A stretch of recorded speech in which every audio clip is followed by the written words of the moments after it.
Baiklah, selamat siang. Di sini saya akan menjelaskan bagaimana cara mengolah data pendugaan stok ikan. Terlebih dahulu kita menginstal aplikasinya, itu di website ini. Jadi http://www.faorg/topik seperti ini. Setelah itu kita scroll ke bawah di bagian download. Nah, di sini kita bisa pilih untuk mendatanya. Klik di sini. Nah, setelah ini terunduh, kita buka. Dia akan seperti ini nanti. Yang telah di-download. Setelah itu kita ekstrak, maka datanya jelas seperti ini. Kita install terlebih dahulu untuk VSAT.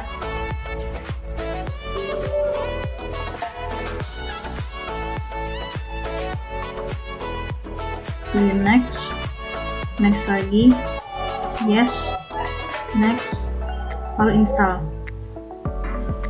Nah, setelah itu finish, maka akan muncul aplikasinya. Baiklah, di sini saya akan memperlihatkan bagaimana cara mengolah data panjang berat perikanan ikan dengan menggunakan aplikasi VSAT. Jadi pertama-tama kita siapkan dulu data Excel-nya. Nah, seperti ini. Ini adalah data panjang dan berat dari ikan Pacific Sapnosa. Pertama-tama kita buat terlebih dahulu beberapa poin datanya, yaitu data nilai max, nilai min, terus jumlah kelas, lebar kelas, dan selang kelas.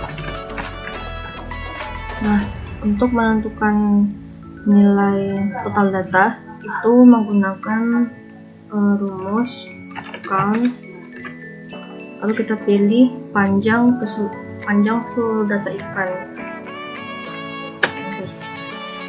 seperti ini. Setelah itu untuk nilai max-nya pilih sama dengan max kurung sama seperti tadi. Setelah itu untuk minnya kita pilih min sama dengan min, kita pilih data seluruhnya. Setelah itu untuk jumlah kelas kita menggunakan rumus sama dengan 1 tambah kurung 1,3 dikali log dari total data kurung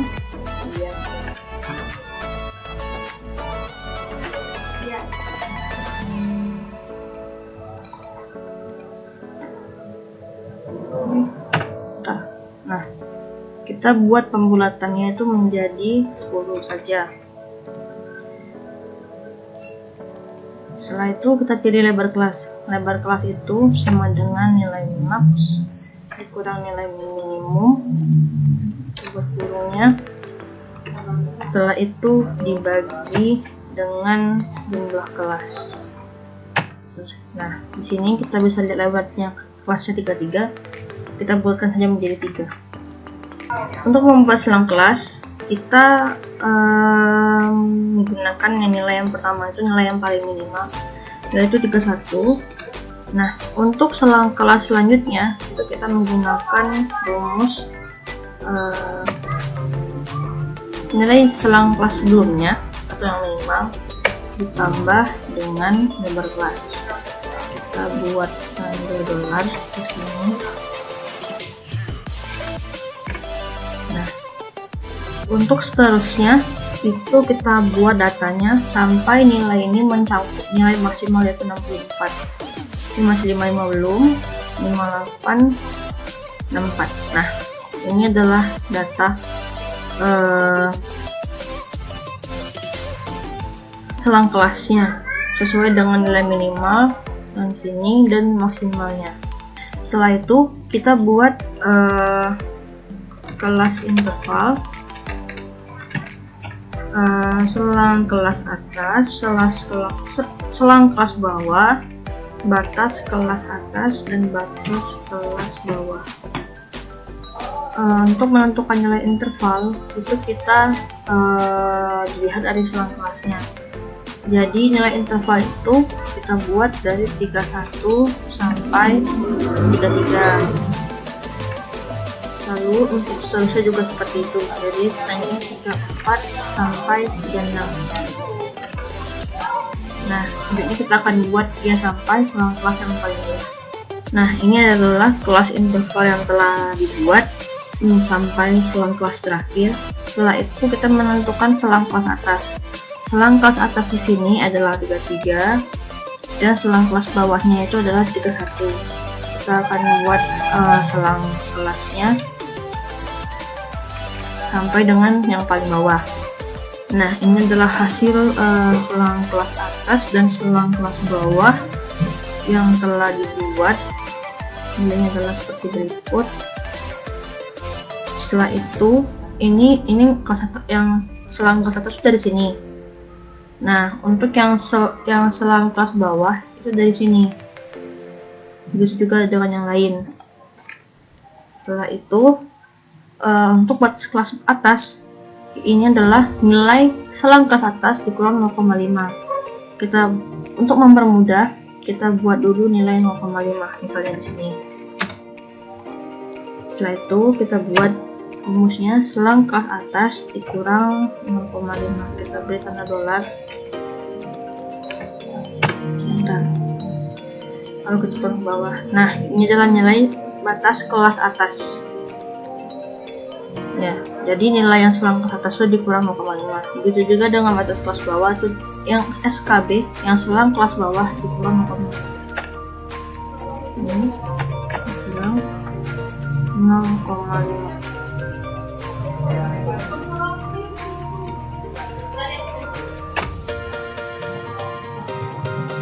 Nah, ini adalah nilai batas kelas atas dan batas kelas bawah.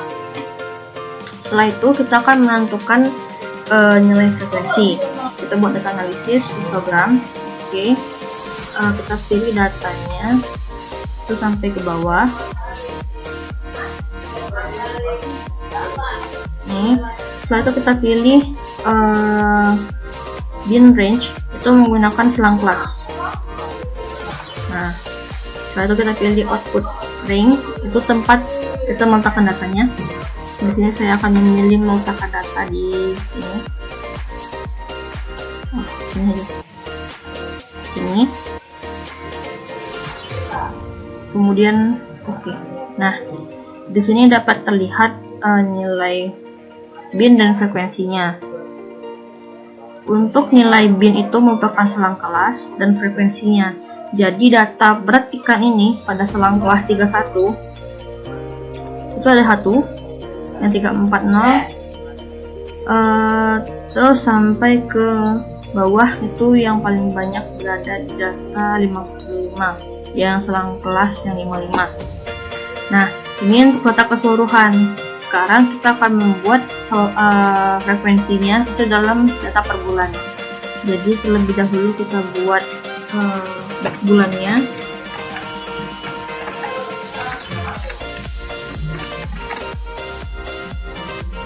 Nah, setelah itu kita lakukan hal yang sama, yaitu pilih data analisis histogram. Untuk input range kita masukkan data yang bulan Agustus.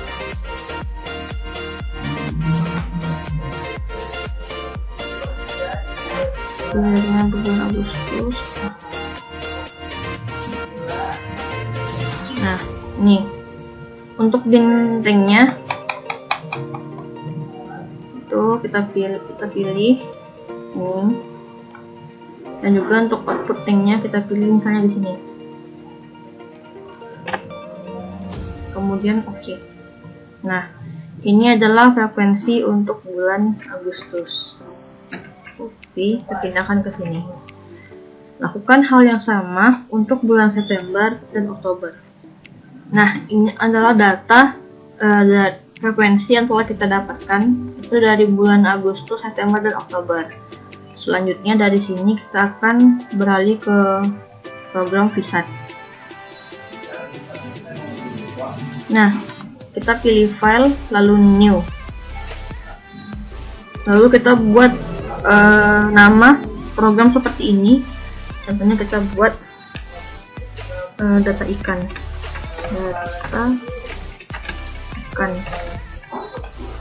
Kemudian save. Nah, setelah itu kita akan muncul tabel seperti ini. Kita buat species name dan other identifier. Jadi spesies ikan yang digunakan pada data ini adalah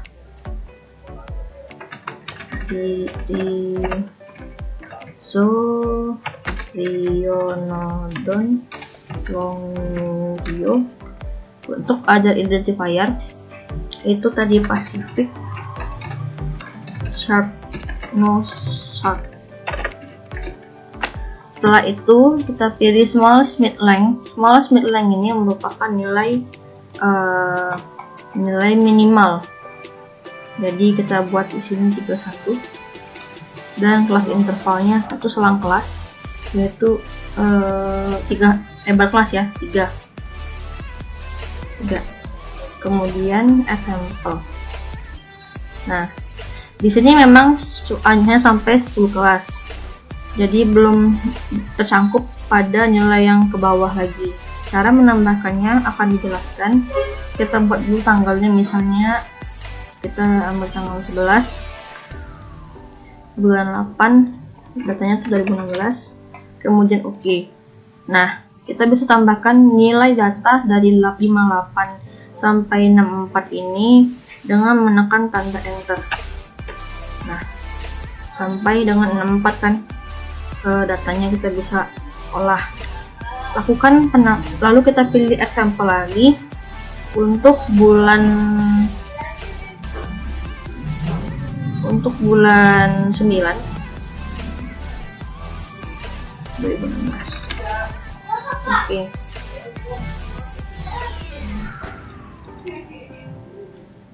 Kita pilih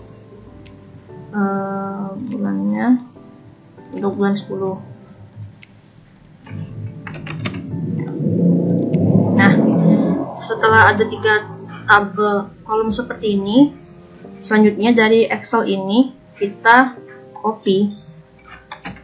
kopikan ke VSAT seperti ini.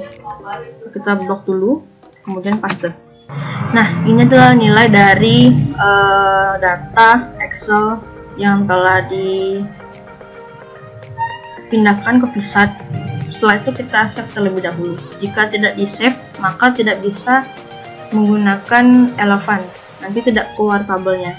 Setelah itu kita pilih akses, Derived of LF data, kemudian Elephant 1. Nah, dia akan keluar tabel seperti ini. Kalau belum di save, tidak akan keluar seperti ini. Setelah itu kita pilih response surface. Kita pilih di sini nilai L infinite dari from dan to, dan 0. Nilai L infinite dan nilai L infinite terutama itu dapat dilihat dari jurnal-jurnal sebelumnya. Jadi perbandingan di jurnal-jurnal. Di sini saya akan menggunakan nilai 110 dan 154. Ya, 154. Setelah itu kita pilih starting sampel. Di sini ada 3 sampel sesuai bulannya. Nah, di sini kita pilih starting sampel yang pertama terlebih dahulu. Setelah itu starting length. Starting length ini dilihat dari nilai frekuensi terbesar pada nilai keberapa. Jadi di sini kita pilih yang pertama itu coba 52. Nah, kemudian pilih compute. Nah, nilai dapat kita lihat di sini ada data dengan warna yang berbeda. Di sini merupakan nilai L infinite dan di sini merupakan nilai K. Nah, nilai yang terbesar itu ditunjukkan pada warna merah. Tapi karena data ini memiliki nilai yang merahnya sama, misalnya 0,238 itu sama sederet ini, maka tidak bisa kita tentukan L infinite mana dan K mana yang harus kita ambil. Kita akan mencari nilai kedua ini itu dimulai dari rentangan, kita membuat rentangan data terbesar. Jadi kita ambil yang dari 53, 50 dan 36. Jadi kita akan mencari datanya itu pada rentangan berikut. Misalnya kita mulai dari 36 terlebih dahulu. Oh, bukan 36. Nilai ml-nya. Jadi 49 sampai 55. Itu yang kita akan ambil, lihat rentangannya. Misalnya dari 49 nih. Kita compute. Nah, kita lihat ada tidak nilai yang sedikit untuk diolah, tapi ada nggak nilai yang lebih besar 1 di sini? Tidak ada kan? Berarti kita cari lagi sampai ini. Untuk yang selanjutnya kita pilih 50 masih dalam rentangan 3 nilai ini, kemudian compute. Oke. Nah, di sini kita dapatkan nilai elephant methodnya itu ada satu nilai yang besar, yaitu 0,373. Maka kita bisa ambil nilai L infinite-nya itu 121,00 dan untuk K-nya itu 0,51. Kita kembali lagi ke Excel. Kita akan buat tabel. Di sini kita pilih bulannya, kita buat Agustus, September, dan Oktober. Nah, di sini kita buat L infinite, yaitu tadi lambangnya L infinite sebenarnya, tapi kita karena nggak bisa buat jadi L00 saja. Setelah itu pilih K dan nilai P. Nilai P ini adalah nilai dari R kuadrat, dan yang kita lihat di sini itu jadi contohnya L infinite-nya 121. Berarti kita buat di Excel-nya untuk bulan Agustus itu 121. Untuk K-nya 0,51, dan P-nya adalah nilai yang merah ini, jadi 0,373. Nah, untuk bulan September dan Oktober selanjutnya adalah sama caranya seperti itu, dengan mengganti satu sampelnya menjadi 2. Ini untuk bulan yang September. Kemudian kita lihat lagi nilai pada bulan September ini nih, yang nilai yang paling besar yang di mana. Jadi ada nilai 41 di 5,2, 36, 66. 41, 66, dan 37. Kita ambil 3 terbesar terlebih dahulu. Nah, lakukan cara pemilihan seperti tadi sampai ke data yang Oktober. Nah, ini adalah nilai dari L infinite dari 3 bulan ini yang telah saya cari di data Vsat ini. Setelah itu kita bisa lihat, kita pilih data dengan nilai P terbesar untuk jadi acuan kita menentukan data yang lainnya. Di sini nilai yang paling besar itu pada bulan Agustus dengan nilai P 0,373. Jadi selanjutnya kita akan menggunakan data L infinite yang ini dan K yang ini sebagai patokan. Setelah itu kita kembali ke Vsat, pilih K scan, lalu kita masukkan L infinite tadi itu 1 kemudian kita pilih compute. Nah, setelah itu kita pilih plot PGF curve. Nah, setelah itu kita klik dua-duanya, ada option, kemudian pilih plot PGF. Maka hasilnya dapat dilihat pada grafik output seperti ini. Nah, setelah itu kita akan mengolah data mortality estimation. Jadi mortality estimation ini kita pilih from steady state sample, lalu length converted catch curve. pilih catch chord, lalu masukkan lagi nilai infinite-nya 0,51. Kemudian pilih compute data point. Nah, setelah itu kita pilih regression, kita pilih extrapolate probe, kita masukkan suhunya yaitu 29. Kemudian kita pilih 29 saja, kemudian proceed. Nah, ini adalah grafik dari length converted catch chord. Selanjutnya kita akan mengolah data yang requirement pattern. Pilih growth parameter input dan grep, kita masukkan L infinite-nya, lalu K-nya. Setelah itu kita pilih compute. Nah, ini terlihat grafiknya. Setelah itu kita pilih numeric result. Kita lihat di sini nilai yang paling besar. Di sini nilai yang paling besar adalah 24,26. Setelah itu kita masukkan nilai itu 24,26 pada grup 1. Kemudian decompose. Nah, di sini dapat terlihat bentuk grafik dari requirement pattern. Nah, mungkin sekian penjelasan dari saya bagaimana cara mengolahnya. Kurang lebihnya saya mohon maaf. Atas perhatiannya saya ucapkan terima kasih.